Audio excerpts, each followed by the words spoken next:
네, 마태복음 오늘 25장을 보셨는데요. 마태복음 25장에는 세 가지 비유가 연속적으로 등장하고 있습니다. 이 세 가지 비유는 공통점을 가지고 있는데요. 다 주님의 재림을 기다리는 성도의 삶, 또는 주님이 재림하시기 전에라도 성도 각개인의 종말이 있지 않습니까? 개개인의 인생 종말을 향해서 가는 우리들이 어떻게 살아야 할 것인가 하는 것을 보여주는 비유의 말씀입니다. 연속적으로 말씀하셨지만 같은 말씀이에요. 먼저 제일 처음에 비유가 뭡니까? 오늘 함께 읽으신 열처녀 비유거든요. 이제 신랑을 맞으러 간 신부 친구들, 들러리들이 바로 성도들입니다. 신랑을 맞으러 간 신부의 친구, 들러리들은 어떻게 신랑을 맞이해야 되는가 하는 것을 보여주고 있고요. 그 다음에 달란트 비유가 나옵니다. 주인이 먼 나라로 가면서 자기의 재산을 자기의 종들에게, 신실한 종들에게 나눠줍니다. 그래서 달란트죠. 이 달란트를 가지고 어떻게 열심히 일하는가 하는 것을 보여주고 있고, 마지막 세 번째는 양과 염소의 비유입니다. 예수님께서 우리의 가난한 이웃으로, 또 연약한 이웃으로 다가오시는 것이죠. 그들을 우리가 어떻게 대했는가에 따라서 양과 염소로 구분하신다는 얘기입니다. 이 세 가지 비유의 공통점 뭡니까? 다 예수님과 우리와의 관계를 말하고 있습니다. 열처녀의 비유에서 신랑은 누굽니까? 바로 예수님이시고요. 신랑을 맞으러 나간 들러리들은 누굽니까? 바로 저와 여러분이라는 것이죠. 그리고 또 달란트 비유에서 우리에게 달란트를 맡기고 떠난 주인이 누굽니까? 예수님이시고요. 그리고 그 달란트를 가지고 열심히 주인이 오실 때까지, 주님이 재림하실 때까지 열심히 일하는 사람들이 바로 종인 저와 여러분인 거예요. 또 예수님은 멀리 떠나신 것 같지만 가난하고 연약한 이웃으로 우리 곁에 계셔서 우리가 그들을 어떻게 대하는가에 따라서 양이 될 수도 있고 염소가 될 수도 있다는 거죠. 최후 심판을 받는다는 얘기입니다. 이런 공통점이 있죠. 다 종말을 기다리는, 주님의 재림을 기다리는 성도는 어떻게 살아야 한다는 것을 보여주고 있습니다. 단지 예수 믿는다는 이름만 갖고 살아서는 안 된다는 거예요. 믿는 자의, 재림을 기다리는 자의 삶의 부분을 정확하게 말씀하고 있습니다.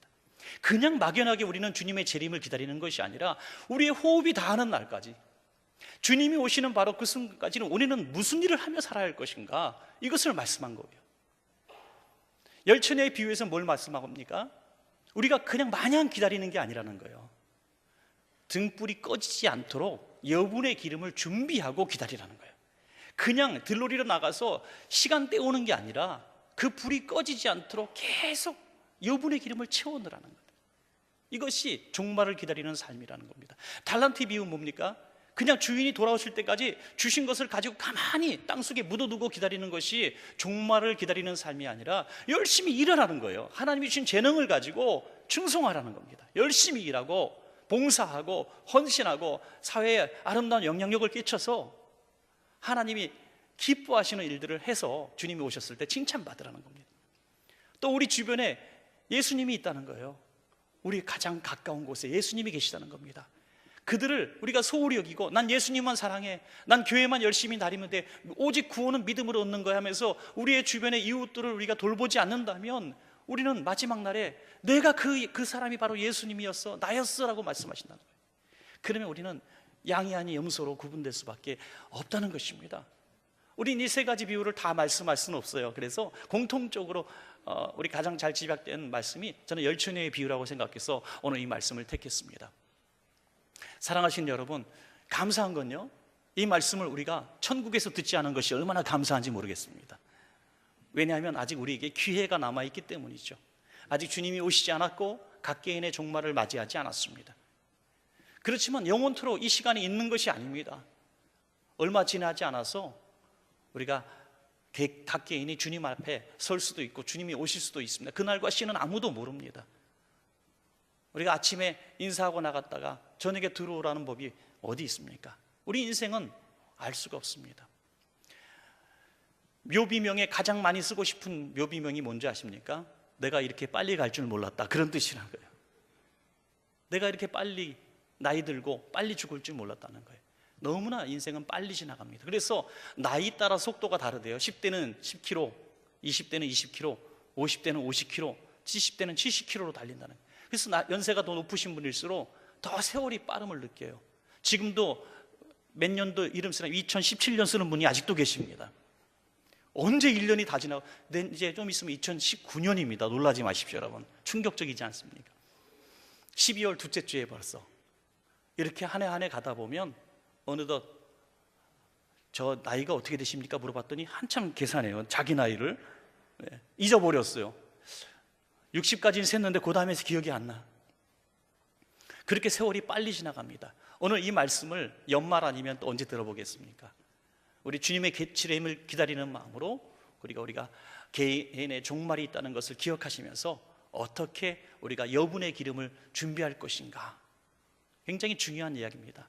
그냥 주님의 재림에 동참하는, 주님을 맞으러 가는 신자의 모습만 가지고 안 된다는 겁니다. 불이 꺼지지 않도록 여분의 기름이 있어야 구원받는다는 얘기입니다. 그래서 오늘 여분의 기름을 채우는 저와 여러분 꼭 되시기를 주의 이름으로 부탁합니다. 여러분, 이 배경을 잠깐만 살펴보겠습니다. 배경을요.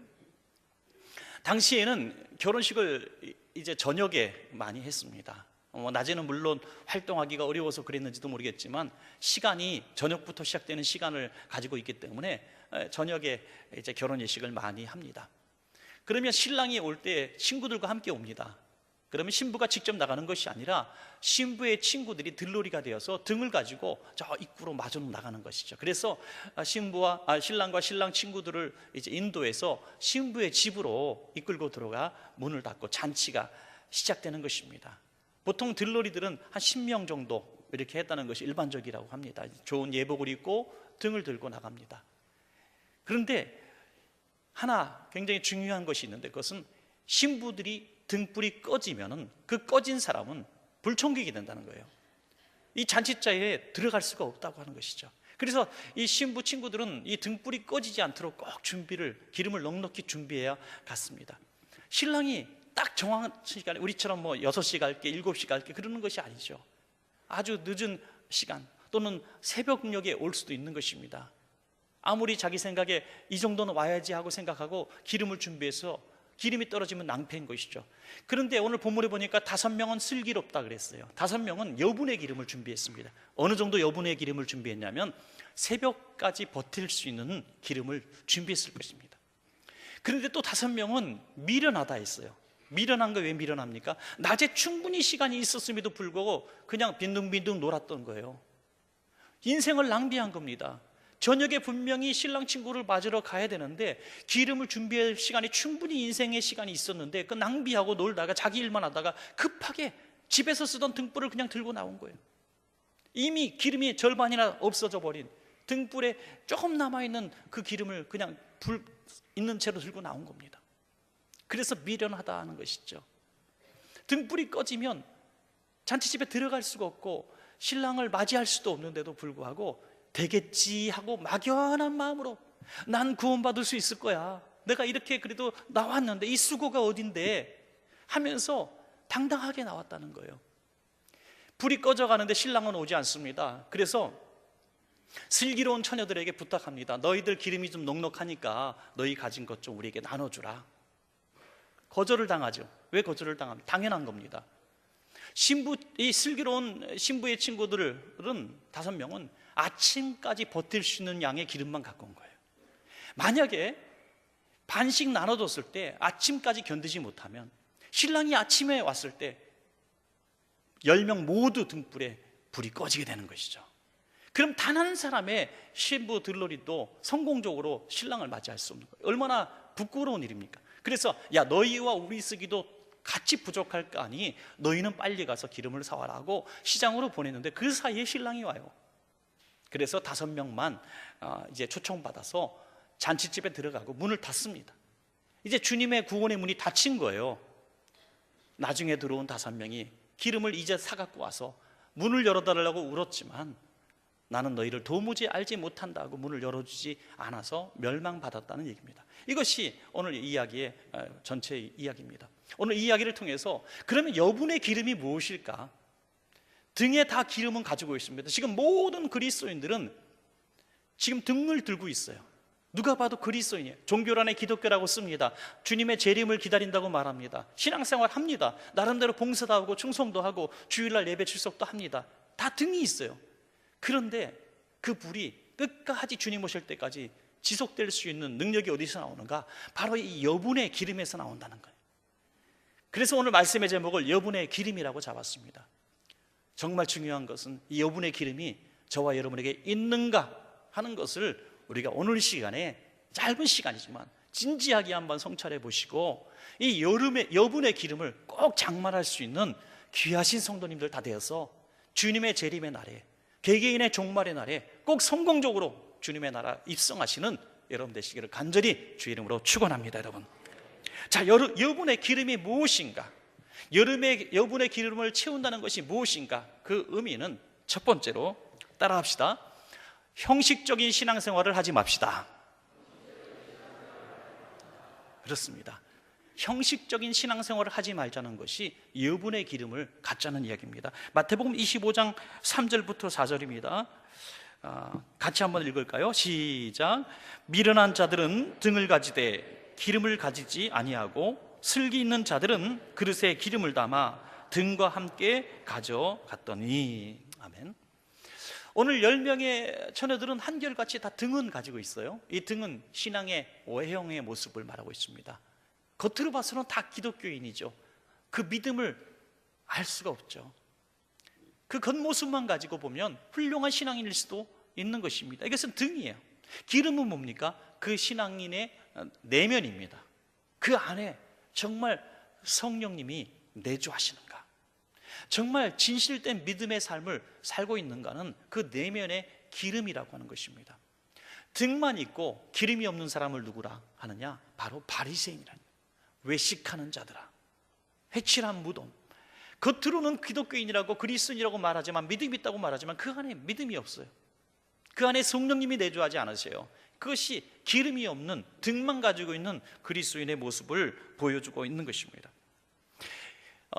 지금은 성탄절이나 이 송구용신 예배 때 진짜 촛불을 잘 켜지 않습니다. 그런데 우리 교회도 오래전에 촛불을 많이 켰지 않습니까? 그러면 촛불이 이게 뭐 순소리에 불이 붙어가고 난리도 나기도 하고, 또 촛불을 끄면 갑자기 막 연기가 오르기도 하고, 그런 추억들이 있는데요. 지금은 화재 위험도 있고 또 위험하기도 해서 촛불을 잘 쓰질 않습니다.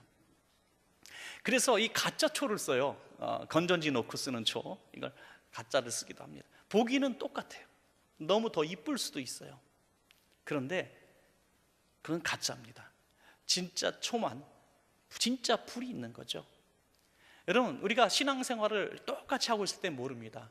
그러나 주님께서 마지막 심판날에 진짜 불인지 가짜 불인지, 그 안에 진짜 성령님이 함께 하시는 사람인지, 성령님이 함께하는 것처럼 그렇게 스스로 믿고 속고 살아가는 사람인지 마지막 날에 다 드러나게 될 것입니다.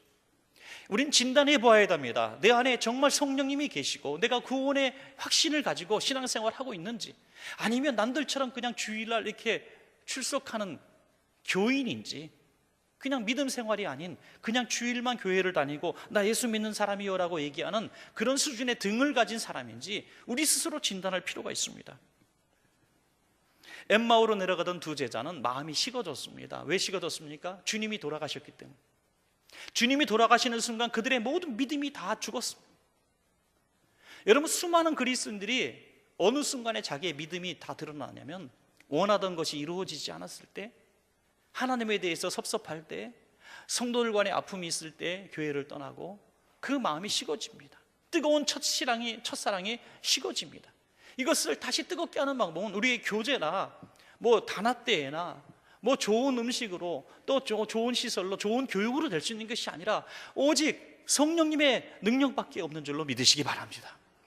부활하신 예수님이 그들과 대화를 나눌 때, 말씀을 풀어주실 때에 그들의 마음이 다시 뜨거워집니다. 빈 껍데기 등이 다시 불이 활활 타오르는 등불이 된 것입니다. 그럴 때 다시 예루살렘에 올라가서 제자다운 삶을 살게 된 줄로 믿으시기 바랍니다.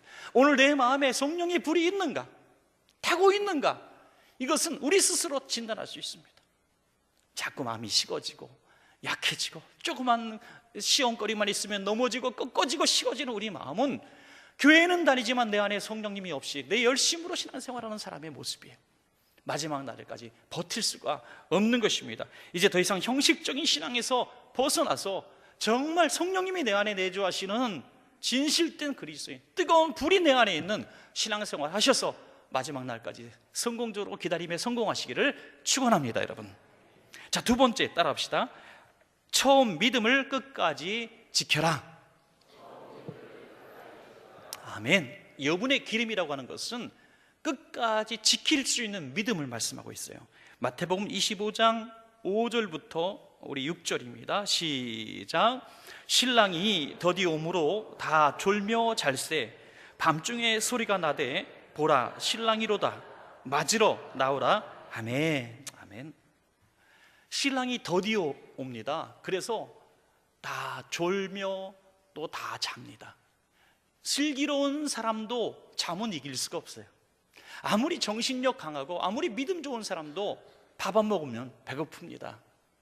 그 아픔과 고통에 똑같이 넘어지는 거예요. 똑같이 낙심할 수밖에 없어요. 여러분, 우리 예배 드릴 때 졸기도 합니다. 예, 어떤 분은 죄송합니다만은 코 고는 소리도 가끔 나기도 해요. 예. 그러면 신랑이 더디 오기 때문이에요. 설교자의 잘못입니다. 재운 게 잘못이죠, 그죠? 얼마나 재미없게 설교했으면 주무실까? 그런데 여러분, 설교자의 문제도 있고 또 날씨가 추운데 안에 들어오면 따뜻한 기운이 있어서 피곤해서 졸기도 하지만 정말 우리가 조는 이유는요, 피곤하기 때문이죠. 육신을 가졌기 때문에 우리가 아무리 믿음 있는 신앙생활에도 예배 시간에 졸을 수 있어요. 또 우리가 실족해서 잠시 넘어질 수도 있습니다. 엘리야 같은 사람이 어디 있습니까? 엘리야 같이 위대한 사람도 그 영적 싸움이 하도 길어지니까 너무 지쳤습니다. 탈진이 됐어요. 그래서 쓰러졌습니다. 내 생명을 치하옵소서. 이제 다 저는 충분히 했습니다. 저 좀 데려가 주세요. 여러분, 그만큼 지칠 수도 있어요. 믿음 좋다고 하는 목사님들, 믿음 좋다고 하는 장로님, 권사님, 안수일사님, 우리 집사님들도 그렇게 믿음 좋은 줄 알았는데 믿음 없는 소리 할 수도 있어요. 정말 나 힘들어요. 그냥 포기하고 싶어요. 그럴 수 있다는 거예요. 여러분, 그것을 주님이 모르시는가? 아닙니다. 아신다는 거예요. 다 졸며 잤지만 여분의 기름을 준비하고 졸며 잔 사람과 여분의 기름을 준비하지 못하고 졸고 잔 사람의 차이를 말씀하고 있는 거예요. 예수님께서 겟세마니 동산에서 기도하실 때 사랑하는 제자들과 함께 기도하러 가셨습니다. 야, 나를 위해서 좀 기도해다오 부탁까지 하셨지만 그 제자들이 잠을 잡니다. 그럴 때 예수님이 두세 번 깨우시다가 몽둥이 들고 이놈의 자식들아, 네가 그게 믿음 있는 놈들이냐? 니네들이 그럴 수가 있느냐? 다른 애들도 아니고 내 수제자들이 그러면 되겠냐고 실망했다, 이렇게 말씀하신 것이 아니라 마음은 원이로되 육신은 약하도다 말씀하십니다.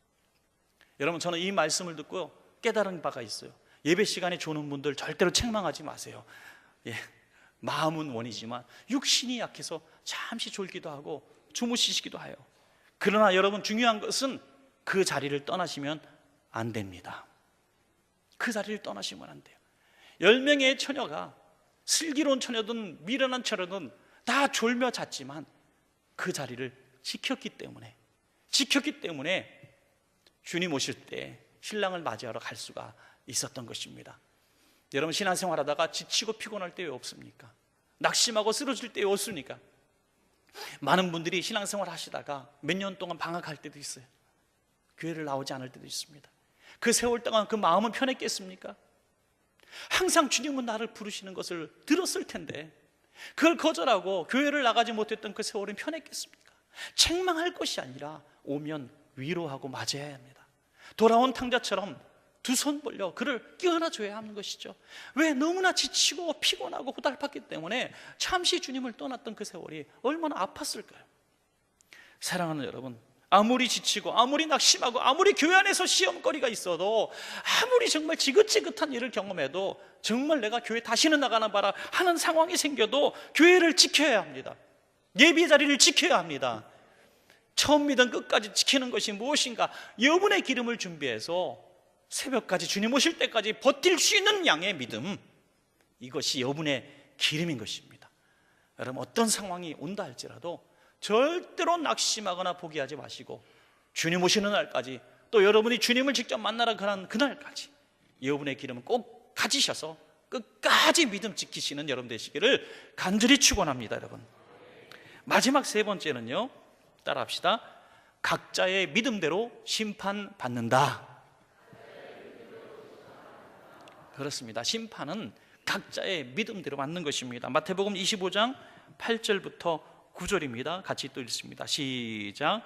미련한 자들이 슬기 있는 자들에게 이르되 우리 등불이 꺼져가니 너희 기름을 좀 나눠달라 하거늘 슬기 있는 자들이 대답하여 이르되 우리와 너희가 쓰기에 다 부족할까 하노니 차라리 파는 자들에게 가서 너희 쓸 것을 사라 하니.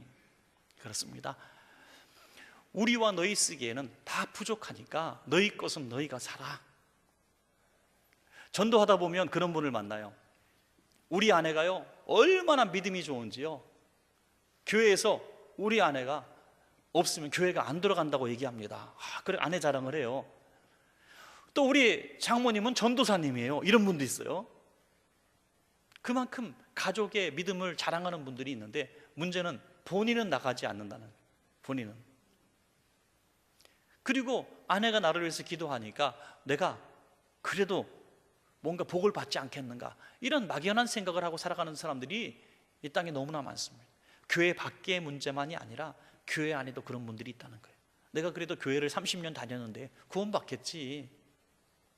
내가 그래도 나름대로 할 수 있는 것들은 조금씩 해왔는데 내가 그래도 구원은 받겠지. 구원은 믿음으로 받는 거니까 내가 예수를 믿는데 구원 받겠지. 이렇게 생각할 수가 있는 것입니다. 그러나 10명의 그 처녀들이 모두가 구원받은 것이 아니라는 사실을 우리는 명심해야 하는 것입니다. 항상 책망이 있었고 칭찬이 있었습니다. 구원받는 사람과 구원받지 못. 여러분, 심판이라고 하는 것은 불신자의 심판을 말하고 있는 거 아니에요. 심판은, 불신자는 이미 심판을 받았느니라 했어요. 마지막 날의 심판은 믿는 자 속에서 가리는 심판인 것을 기억하시기 바랍니다. 양과 염소로 나누는 거예요. 여분의 기름이 있는 자와 없는 자를 나누는 것입니다. 충성한 제자 종들과 놀고 막연하게 그냥 기다리고 있었던, 자기의 달란트를 땅에 묻었던 이 종을 심판하는 것입니다. 본문에 보니까 슬기로운 자들이 이 어리석은 자들에게 야, 너희 가서 빨리 기름 사와라 라고 얘기합니다. 진작에 사와야 할 기름을 늦었지만 지금이라도 가서 사와라.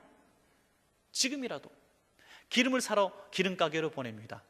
여러분, 오늘 우리가 여분의 기름을 채울 수 있는 기름 가게는 어디입니까? 한번 여러분 상상해 보십시오. 주님 재림하실 때까지 우리가 여분의 기름을 계속 채워서 버티고 뜨겁게 신앙생활하면서 주님의 재림을 기다릴 수 있는 그 기름을 재충전할 수 있는 곳이 이 땅에 어디 있겠습니까? 저는 그것을 한 장소라고 보진 않습니다. 저는 그곳이 바로 주님 만나는 자리, 예배 자리라고 믿습니다. 여러분, 예배할 때 우리는 성령의 재충만을 받습니다. 예배 안에는 기도와 말씀과 찬양이 있습니다. 헌신이 있습니다. 드림이 있습니다. 교회 안에서 이루어지는 일들이죠. 우리 예배 장소는 어디입니까? 그래도 예배 장소는 교회가 아니겠습니까? 그러므로 교회는 예배하는 장소가 되어야 되고, 예배할 때 성령님이 역사하시는 교회가 되어야만 재림을 기다리는 성도들이 성령의 재충만을 받을 수가 있습니다. 이건 매우 중요한 일입니다. 성령이 역사하지 않는 교회, 성령의 재충만을 받을 수 없는 교회는 교회가 아닙니다. 기름이 떨어진 기름가게가 무슨 의미가 있습니까? 이 땅에 수많은 교회 십자가가 걸려있는 교회들이 있지만 기름을 받을 수 없는 교회가 너무나 많지 않습니까? 남의 얘기할 것이 아니라 우리 원천교회도 기름이 떨어지면 안 되는 것이죠. 예배할 때에 우리 성도님들이 한 주간 살면서 다 소진되어지고 다 이제 타버린 이제 빈 그릇 가지고 와서 다시 주일을 예배하면서 다시 성령의 재충만을 받아가지고 다시 한 주간 불을 밝히시는 능력을 가지고 나가야 하는 것입니다, 여러분. 그러므로 예배 가운데 성령의 역사가 임하시도록 여러분 기도해 주십시오. 조금이라도 관심 있다면 토요일 날, 수요일 날이라도 한 번쯤 기도해 주십시오. 하나님, 우리 원천교회 주일 예배 가운데에 성령의 재충만을 받을 수 있도록 성령의 기름 부으심을 허락해 주십시오. 그래야 우리 성도들이 삽니다. 그래야 우리 성도들이 재림 신앙을 가지고 지킬 수 있습니다. 마지막 날까지 믿음을 지킬 수가 있습니다. 지금은 신앙을 생활할 때에 박해가 없는 때를 만났지만 어느 순간 박해가 올 수도 있습니다. 그때 여분의 기름이 없는 사람들은 다 꾸꾸라지고 넘어지고 실족할 것입니다. 마지막 날까지 버티려면 어떻게 해야 되는가? 여분의 기름을, 주님 만나는 날까지 쓸 수 있는 기름을 우리가 채워야 하는 것입니다. 저는 그런 분들이 참 눈에 보일 때 너무 감사해요. 어떤 분은 막 주여 주여 하고 기도하고 금식도 하고 막 그래요. 그래서 무슨 문제가 있으세요? 그랬더니 문제 없는데요. 아무 기도 제목이 없대요. 그런데 갑자기 부르짖는 기도하고 금식도 하고 막 그래요. 그런데 왜 그렇게 갑자기 막 부르짖는 기도하고 그러세요? 제가 그분이 이런 얘기를 하는 것 같아요. 지금은 기름이 충분히 있지만 여분의 기름을 채우는 중입니다. 여분의 기름을 채우는 거예요. 그래서 그분은 지금 이렇게 기도로 기름을 쌓아놨기 때문에 뭔가 부자 같은 느낌이 있는 거예요. 믿음의 거인같이 보이는 거예요. 어찌가나 시험에 넘어지지 않는 것입니다. 왜? 그에게는 충분한 기름이 있어요. 마지막 날까지 버틸 수 있는 기름이 차곡차곡 쌓여진 것입니다. 그래서 예배 신앙이 얼마나 소중해요. 어린아이일 때부터 예배를 쭉 이렇게 출석시키는 우리 부모님들 계십니다. 그때 믿음이 안 자라는 것 같고, 뭐 듣는 게 뭐 있는 것 같고, 유치부 영화부 보내갖고 주일학교 보내갖고 뭐 배운 거 없는 것 같은데요, 여러분 다 기름이 들어가고 있어요. 그 아이들이 그것이 뚝심이 생기고 언젠가 환난과 시험이 왔을 때 나 믿음이 있어요 라고 버틸 수 있는 깡다구가 거기서 나오는 거예요. 그러므로 평소에 예배 잘 드리시는 분들은요, 환난과 시험에서 그 진가가 나오고 빛이 나오는 것입니다. 여러분, 어떤 시험과 환난이 와도 예배 자리를 꼭 지키시고 예배 때마다 기름의 재충만을 위해서 어떻게 되는가 간절히 부르짖어 기도하시기 바랍니다. 여러분, 누가복음 11장 13절에 보면 너희가 악할지라도 좋은 것을 자식에게 줄 줄 알거든 하물며 너희 하늘 아버지께서 구하는 자에게 성령을 주시지 않겠느냐. 기도하라는 거예요. 주여 제게 여분의 기름을 주옵소서. 이 여분의 기름은 성령의 충만함을 말하고 있습니다. 주여 내게 성령의 충만함을 주옵소서라고 우리가 기도하라는 거예요. 구하라는 거예요. 여러분, 그렇게 기도하시겠습니까? 주님, 제게 성령의 기름을 주십시오. 제게 성령의 충만함을 주십시오. 제가 성령의 사람이 되게 해주십시오라고 성령님을 구하라는 거예요. 냉장고 구하고 자동차 구하고 집 구했던 기도도 물론 했습니다마는 성령님을 구하라는 거예요. 여분의 기름을 구하는 겁니다. 이 여분의 기름이 우리를 마지막 날까지 내 믿음을 지키게 하고 구원의 길로 인도할 것입니다. 마태복음 25장 10절부터 12절까지 말씀을 같이 읽습니다. 시작. 그들이 살아간 사이에 신랑이 오므로 준비했던 자들은 함께 혼인잔치에 들어가고 문은 닫힌지라. 그 후에 남은 처녀들이 와서 이르되 주여 주여 우리에게 열어주소서. 대답하여 이르되 진실로 너희에게 이르노니 내가 너희를 알지 못하노라 하였느니라. 아멘. 얼마나 안타깝습니까, 여러분? 구약에서도 이런 비슷한 상황이 벌어진 사건이 있었죠. 바로 노아의 방주 때입니다. 노아의 방주의 문이 닫혀버리죠. 그때는 열어달라고 노아 아저씨, 노아 할아버지 문 열어주세요. 아무래도 그 문은 노아가 열 수가 없었습니다. 왜냐하면 하나님이 닫으셨기 때문에 열 수가 없었던 것이죠. 그런데 지금도 노아의 때와 같다는 것입니다. 오늘 마태복음 동일한 선상에 있는 말씀 가운데 노아의 때라고 말씀하죠. 마태복음 24장 37절에 노아의 때와 같이 인자의 임함도 그러하리라. 신랑 되신 예수님이 오시는 때도 노아의 때처럼 갑자기 비가 쏟아지는데 언제 쏟아지는가? 믿음의 식구들이 기름을 다 준비하고 노아의 방주를 완성했을 때 주님이 오신다는 것이죠. 그런데 백성들은 먹고 마시고 시집가고 장가고 자기 일에 열심히 일했기 때문에 방주의 문이 닫히는 바로 그 순간까지도 놀고 먹고 하다가 비가 오기 시작하고 방주의 문이 닫힌 후에 문을 열어달라고 했지만 문은 열리지 않았다는 거예요. 기름을 나중에, 여분의 기름을 나중에야 사갖고 와서 나 기름 많이 사왔어요, 이만큼 사왔어요 하고 했지만 이미 신랑은 들어가고 잔치집 문은 닫혔기 때문에 들어갈 수가 없었다는 겁니다. 얼마나 안타까운 일입니까? 한 가지 예화만 드리고 말씀을 맺겠습니다. 너무나 오래된 예화고 다 아시는 예화일지도 모르겠습니다만 세계무역센터협회 부총재였던 이희돈 장로님의 간증 중 한 부분입니다. 이분이 9.11 테러가 일어나던 바로 그날에 자기 사무실에서 굉장히 중요한 국제회의가 있었답니다. 그래서 세계에서 내놓으라는 무역인들 15명을 초청해서 거기서 큰 회의를 하는데 이게 몇 년 동안 준비한 아주 중요한 회의였다고 합니다. 자기는 부총재이기 때문에 총재도 있는데 자기가 결석을 지원하게 돼요. 그 사건은 우연히 일어난 사건입니다.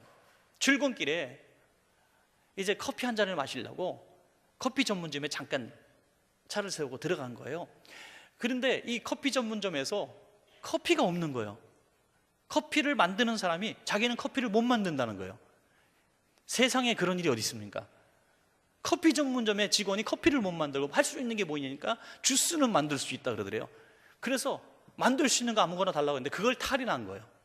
갑자기 탈이 나가지고 30분 동안 화장실만 들락달락하고 나가려고 하면 또 나오고, 회의 시간은 시작이 되는데 바로 코앞에 있는 이 무역센터에 갈 수가 없었던 거죠. 그래서 전화를 합니다. 담당자가 별 욕을 다 하더라고요.